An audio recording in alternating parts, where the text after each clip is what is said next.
Porque sabemos que estás aquí con nosotros, Señor. Y te pedimos que nos guíes a través de este estudio y que nos hables, Padre, que nos quites todas las distracciones que traemos, cargas, problemas, situaciones, y podamos concentrarnos en lo que tú tienes para cada uno de nosotros. En el nombre de Cristo Jesús. Amén. Amén. Habla en su Biblia en San Mateo capítulo 2. San Mateo capítulo 2. En el capítulo 1, la semana pasada, estudiamos la genealogía de Cristo Jesús de acuerdo a Mateo, que nos relata, recuerdan, la genealogía trazándola desde Abraham hasta José, el marido de María, como dice el versículo 16 del capítulo 1. Y hablamos sobre eso la semana pasada.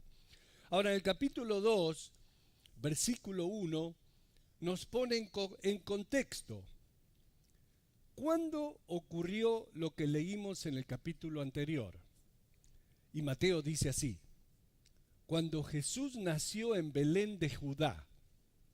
Cuando Jesús nació en Belén de Judá. Jesús nació en Belén. Belén es un pueblo pequeño que se encuentra a 3 kilómetros al sur de Jerusalén, en un cerro a 600 metros sobre el nivel del mar. El profeta Miqueas, cientos de años antes del nacimiento de Jesús, escribió que Belén de Judea sería el lugar del nacimiento de Jesús. Eso está en Miqueas capítulo 5, versículo 2, donde dice: pero tú, Belén Efrata, pequeña para estar entre las familias de Judá, de ti me saldrá el que será Señor en Israel, y sus salidas son desde el principio, desde los días de la eternidad. Aquí dice: cuando Jesús nació en Belén de Judea, en días del rey Herodes, vinieron del oriente a Jerusalén unos magos. Eran los días que Israel y el mundo eran gobernados por el Imperio Romano. Pero Israel, como nación, tenía su propio rey de los judíos, Herodes el Grande. Herodes el Grande era un pequeño monstruo. Realmente era un hombre muy bajito y aparentemente tenía grandes problemas con su ego. Se cree que por esa razón todo lo que él hacía, lo hacía en grande. Ahora, con esto no quiero decir que todos los bajitos, todos los chaparritos tengan problemas con su ego. La razón que se cree eso la razón que se cree eso de él es porque todo lo que hacía era en grande. Él construyó grandes fortalezas usando grandes rocas. ¿Han estado ustedes en Israel? Entraron en ese túnel donde ahora se pueden ver las paredes, que son las paredes verdaderamente del templo. Yo me paré junto a uno de esos bloques de roca rectangular, parte de la pared que tiene 14 metros de largo. Un ladrillo viene a ser. 14 metros de largo por 3 metros de ancho y 3 metros de alto. También hay de 1,5 metros, pero me paré a uno de 3 metros de alto. Se estima que cada una de esas rocas pesa unas 170 toneladas. Ese pequeño Herodes construyó todo eso, bueno, mandó construir eso. Era un genio en la construcción. También construyó Masada, han escuchado sobre Masada. Por supuesto, construyó el gran templo en Jerusalén, construyó el área del monte del templo, construyó Cesarea y otros tremendos proyectos de construcción. Muchos de esos proyectos construidos por Herodes están en pie hoy en día, 2000 años después, y todavía se pueden apreciar. También sabemos que Herodes era tremendamente cruel y tremendamente paranoico. Él creía que su esposa Miriam y su hijo estaban conspirando en contra de él, y ¿qué hizo? Los mandó matar. Luego, después que mató a Miriam, pobrecito, la extrañaba. Entonces, ¿qué hizo? Le mandó construir un monumento. En esa época en Roma se decía: es más seguro ser el cerdo de Herodes que ser su hijo. Siempre estaba con el temor de que sus hijos tramaran tomar su trono. Así que mató a la mayoría de sus hijos por causa de su paranoia. Era un tipo muy inseguro. Para que tengan una idea qué tipo de persona era, un día se dio cuenta que como resultado de su crueldad, nadie lo lloraría en su muerte. Y no podía soportar la idea de que nadie lo llorara cuando moría. Así que dio órdenes de que cuando muriera, todos sus más altos oficiales también fueran ejecutados para que la gente llorara cuando él moría. Afortunadamente, sus herederos fueron lo suficientemente sensatos como para no obedecer esa última orden. Total, él ya estaba muerto, ¿no? Pero pobrecito, se fue sin que lo lloraran.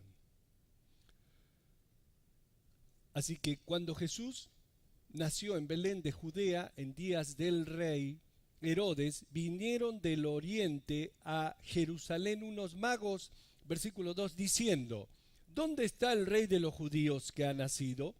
Porque su estrella hemos visto en el oriente y venimos a adorarle. Notan que dice que vinieron unos magos. La Biblia no dice que eran reyes, dice que eran magos. No se sabe mucho de estos magos, no sabemos cuántos fueron, ni de dónde vinieron, ni tampoco nos da sus nombres. Lo de Melchor, Gaspar y Baltasar quizás fue un invento de algún comerciante que se habrá hecho muy rico inventando el 6 de enero.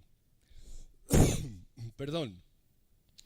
La tradición dice que estos magos eran hombres de alta posición de un lugar llamado Partia, cerca de la antigua Babilonia. Ahora, ¿cómo supieron ellos que la estrella representaba al Mesías?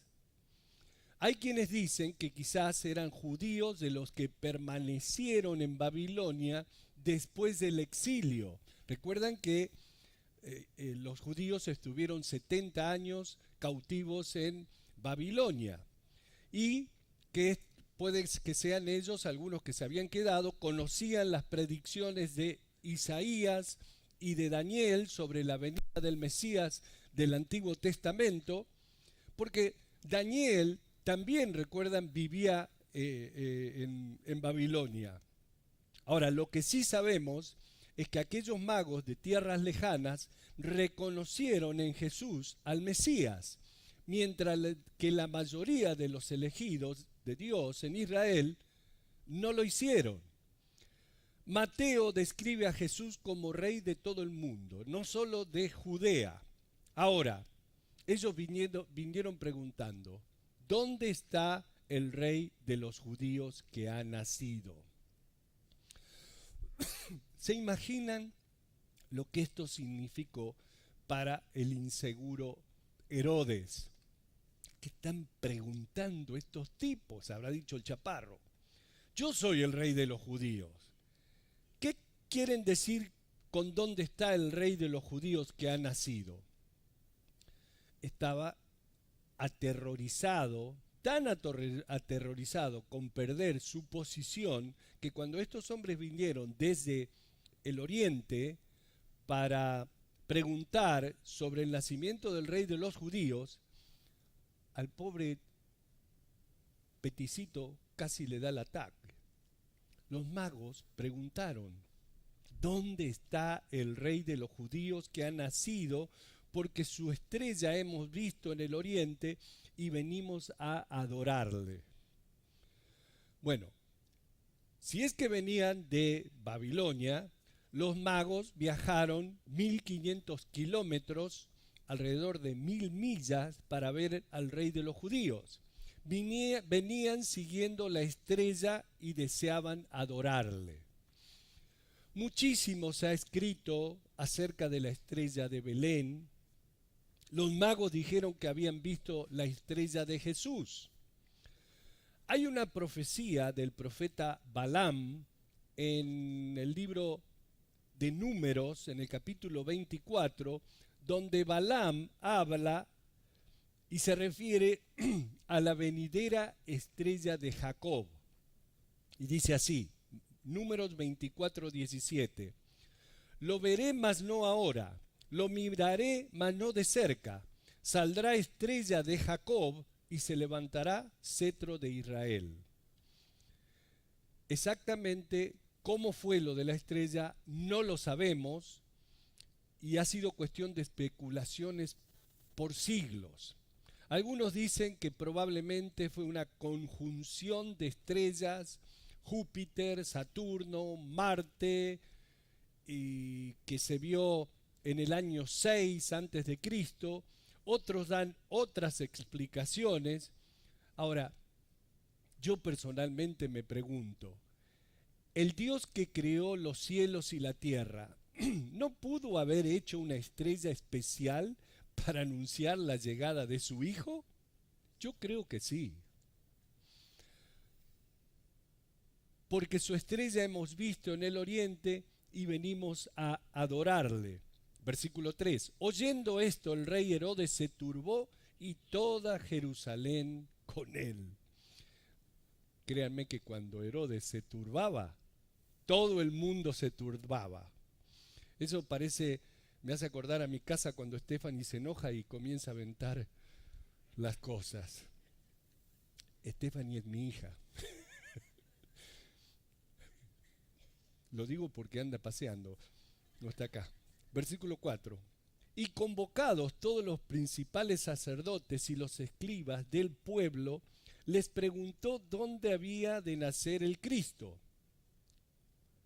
Le preguntó a los meros, ¿no? Ellos le dijeron: en Belén de Judea, porque así está escrito por el profeta. Y tú, Belén de la tierra de Judá, no eres la más pequeña entre los príncipes de Judá, porque de ti saldrá un guiador que apacentará a mi pueblo Israel. O sea que los magos le dieron la profecía que acabamos de leer en Miqueas capítulo 5, pero no se la dieron completa porque no le dieron la última parte donde dice que apacentará a mi pueblo Israel y sus salidas serán desde el principio, desde los días de la eternidad. Yo creo que les dio miedo decirle la profecía completa, porque habla de que el Mesías se sienta en el trono y reina eternamente. Versículo 7. Entonces Herodes, llamando en secreto a los magos, indagó de ellos diligentemente el tiempo de la aparición de la estrella, y enviándolos a Belén dijo: id allá y averiguad con diligencia acerca del niño, y cuando le halléis, hacedmelo saber para que yo también vaya y le adore. Yeah, right, diría el gringo. Para que yo también vaya y le adore. Herodes no quería adorar a Cristo. Estaba mintiendo. Era una trampa para lograr que los magos regresaran y le revelaran los detalles del verdadero rey nacido. El plan de Herodes era matar a Jesús. Versículo 9. Ellos, habiendo oído al rey, se fueron, y he aquí la estrella que habían visto en el oriente iba delante de ellos, hasta que llegando se detuvo sobre donde estaba el niño, y al ver la estrella se regocijaron con muy grande gozo. Nuevamente, vieron la estrella que los había llevado hasta Jerusalén, pero ahora los guiaba a donde estaba el niño. Y hay cosas aquí interesantes porque nosotros por años creímos cualquier cosa que nos decían. Dice que la estrella se detuvo donde estaba el niño, pero noten que no dice que la estrella se detuvo sobre el pesebre ni sobre el bebé, sino que se detuvo donde estaba el niño. Y al entrar a la casa, dice el versículo 11, vieron al niño con su madre María y postrándose lo adoraron y abriendo sus tesoros le ofrecieron presentes, oro, incienso y mirra. Ok, esto es lo que les quiero mostrar. Dice, y al entrar en la casa, de manera que el niño no estaba en el pesebre, ya estaba en casa con sus papás. Posiblemente el niño ya tenía 1 o 2 años. Quizás ya andaba caminando y hasta hablando unas palabras. Y aquí es donde los que hacen las tarjetas navideñas y los nacimientos nunca prestaron atención a esto. Las tarjetas navideñas muestran a los papás y al niño en el pesebre con los animalitos, los pastores y 3 reyes magos trayéndole al niño los regalos. Como si los reyes llegaron esa misma noche o mejor a los 6 días. Una de las razones por lo cual yo no creo que los magos llegaron la noche del nacimiento es por esto que leemos aquí y por lo que también leemos en San Lucas. ¿Recuerdan en San Lucas capítulo 2? Cuando el niño fue llevado al templo al 8º día de haber nacido, sus papás presentaron 2 palomas para el sacrificio. ¿Y por qué es interesante esto? Porque solo los jóvenes, los pobres, solo los pobres llevaban 2 palomas. Los que tenían más dinero tenían que llevar un cordero. En Levítico capítulo 12 dice así, y si no tiene lo suficiente para un cordero, tomará entonces 2 tórtolas o 2 palominos. Si los magos ya hubiesen venido a visitarlos con todos los regalos que trajeron para el niño, hubiesen tenido suficiente dinero como para comprar un cordero. Pero todavía no habían llegado los magos con los regalos. Entonces, ¿qué hicieron? Ofrecieron 2 palomas. Esto es algo muy típico en las tarjetas navideñas, pero los magos llegaron más tarde. Para el tiempo que ellos llegaron, José y María se habían mudado del establo, donde estaba el pesebre, a una casa en Belén. De manera que los magos no llegaron al pesebre, llegaron después.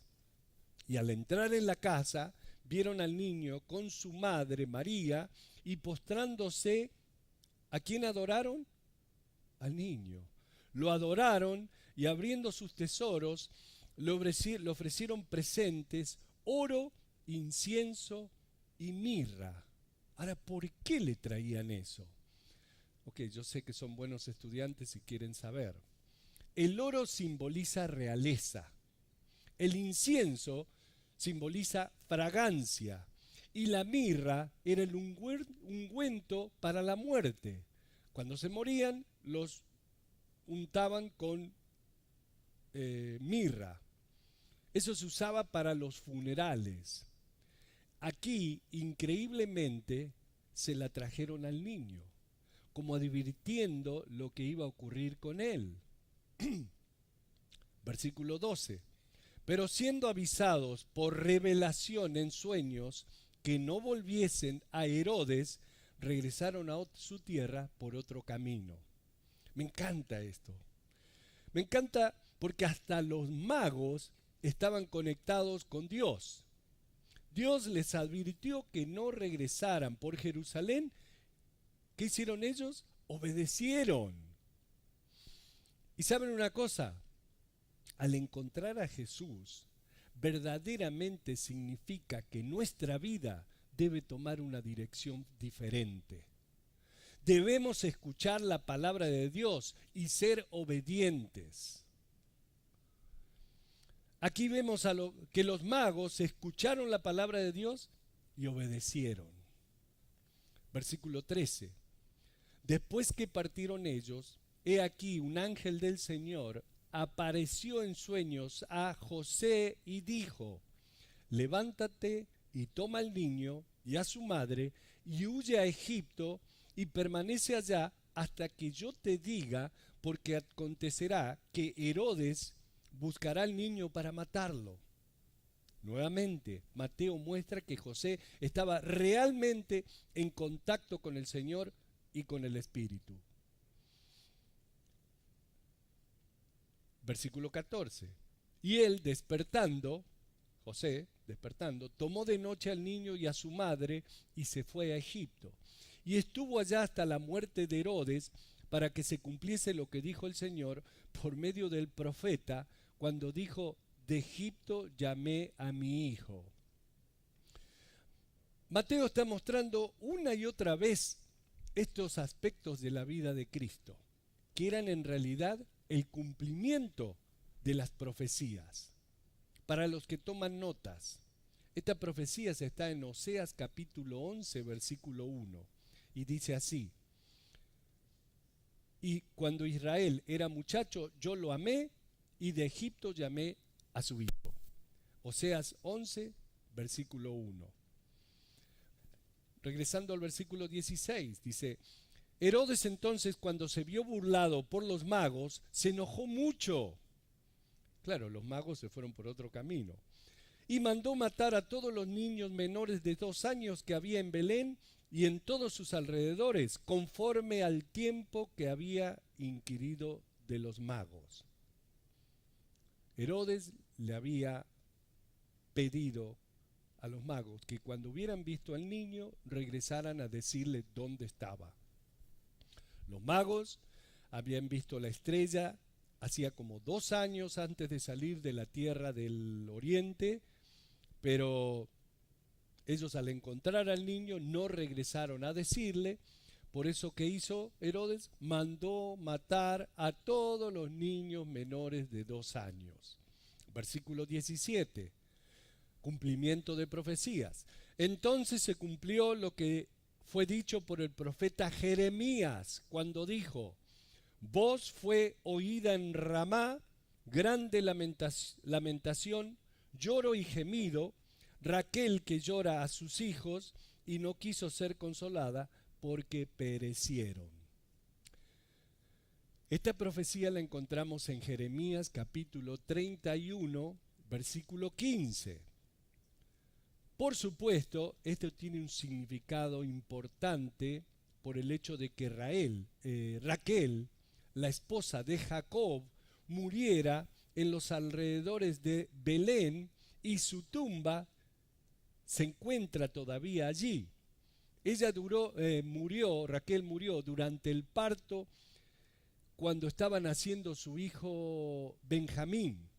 Y esa historia está en Génesis capítulo 35, para aquellos que toman nota. Así que Raquel que llora a sus hijos y no quiso ser consolada porque perecieron.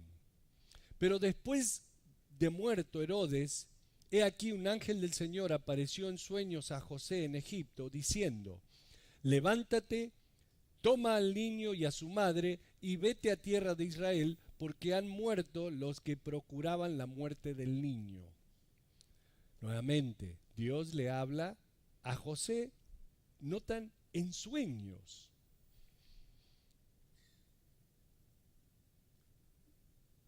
Muchas veces yo pienso que Dios me está hablando en sueños, pero es que comí pizza la noche con Coca-Cola y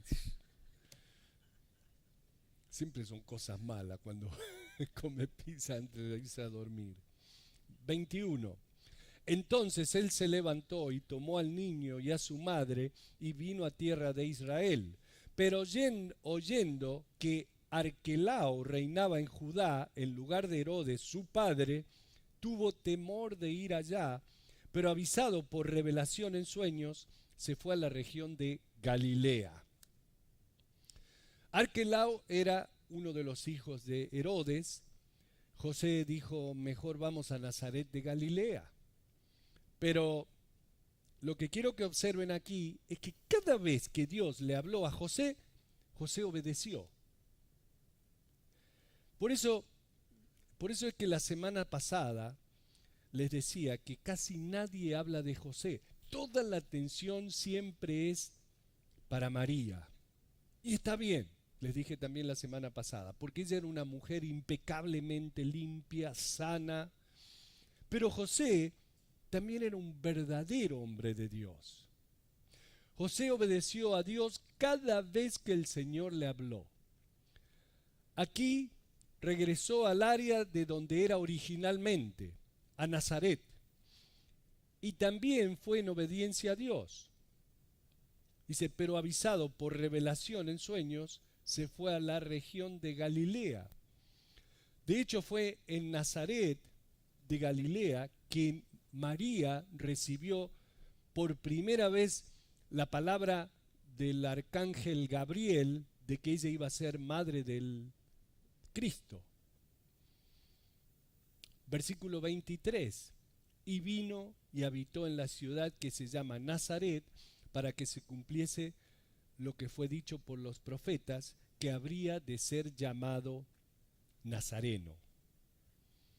Notan que a través de todo el libro, Mateo está demostrando que Cristo es el cumplimiento de las profecías. Y en realidad San Mateo es una colección de profecías del Antiguo Testamento. Capítulo 3. En aquellos días vino Juan el Bautista predicando en el desierto de Judea. Ahora, notan que entre el final del capítulo 2 y el comienzo del capítulo 3 tenemos los años silenciosos de Cristo.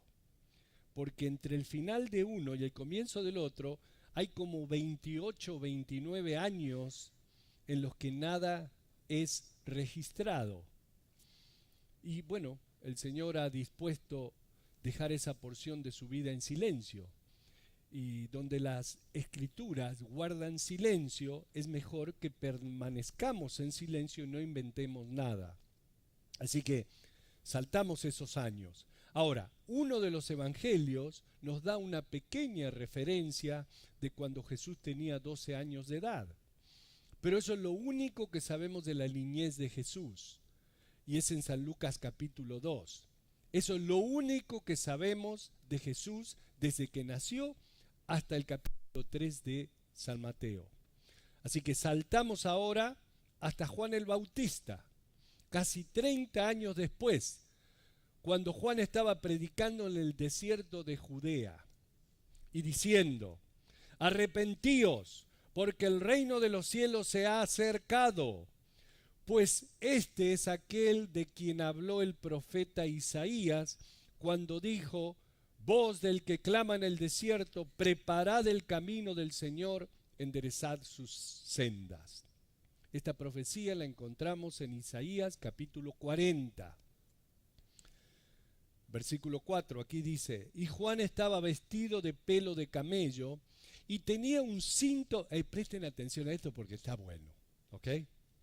Y imagínenselo, porque yo me lo imaginé y se lo voy a compartir. Y Juan estaba vestido de pelo de camello y tenía un cinto de cuero alrededor de sus lomos y su comida era de langostas y miel silvestre. Me encanta la vestimenta de Juan el Bautista. Por lo que dice aquí, yo me lo imagino uno de esos duros, vestido con ropa de pelo de camello y cinto de cuero. Aquí no lo dice, ¿ok? Pero comentario, leí que usaba chamarra y pantalón de pelo de camello, una tejana negra, y el cinto era de piel de víbora cascabel, haciendo juego con las botas. Y el cinto tenía una billota bien grandota con las iniciales JB. Juan el Bautista. Ok, es un chiste, ok. No van a creer que es verdad. También dice que Juan el Bautista comía la